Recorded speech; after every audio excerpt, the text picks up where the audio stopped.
as you look back at this journey, whether Oh boy. it's, the whether it's, while in boot camp or as you were first starting out your career, is there anything that you would change, anything that you would do differently? Yeah, I think I just speak up more. I think it doesn't mean if you're this unique candidate or you come from this unique pool of talent. But I think at least at my time, like 2016, this was oh gosh, 6 years ago. It's been a Yeah. while. And maybe the landscape is different now, but at least back then, I always felt like, oh gosh, wow, I should feel this like sense of gratitude because these tech companies are welcoming us, and they're not, they would gladly pick another candidate from a traditional route with the 4 years of computer science, but they picked me. And I think having that kind of disposition wasn't as helpful. And I kind of wish I felt less, I felt like I didn't you wouldn't really owe the company for hiring you, right? Like you shouldn't feel that way. And it Right. shouldn't feel that way even if you graduated from a boot camp, even if you're a self-taught learner. It doesn't matter. Like you did your work, you went through the application and you worked for that Yeah. spot.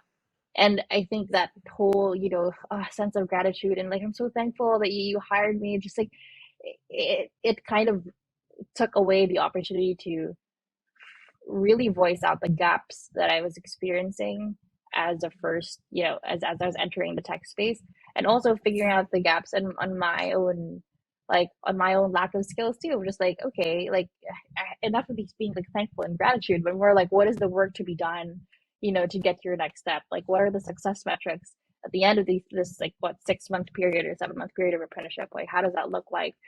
So I feel like you know, own it, you deserve it. I think that was kind of what I wish I did more. And also just being honest up front at the start if something doesn't work out. Like, don't be afraid to voice it out because you belong in that company. You deserve, you know, that the conversations at least to be had, with those teams to improve those gaps. And also just not being afraid of standing out. Like you will, everybody at some point would stand out.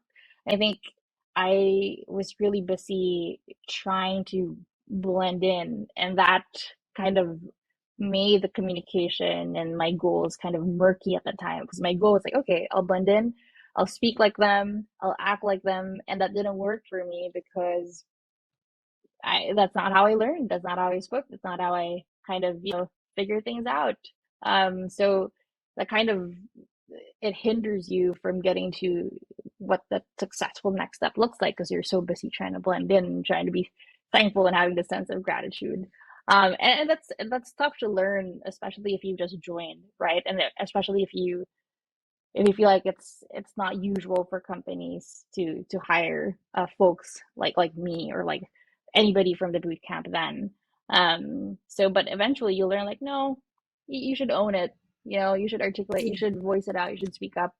And so that's just a few things I wish I've done differently back then. Mhm. Um, Yeah. but overall, I think it's just, yeah, don't be afraid of being bad at things. Everybody's experienced that phase in their lives. And I think you should worry, people should start worrying if they're not bad at certain things, right? At the beginning, at least. It means it's either Right. you're in your comfort zone, you're stagnant, or Mhm. you're kind of pulling yourself away from opportunities or risks that could kind of take you to the next step of your journey. um, so yeah, just those three things I think I wish I'd really embedded more like clearly in my head and how to go about that tech journey at the start.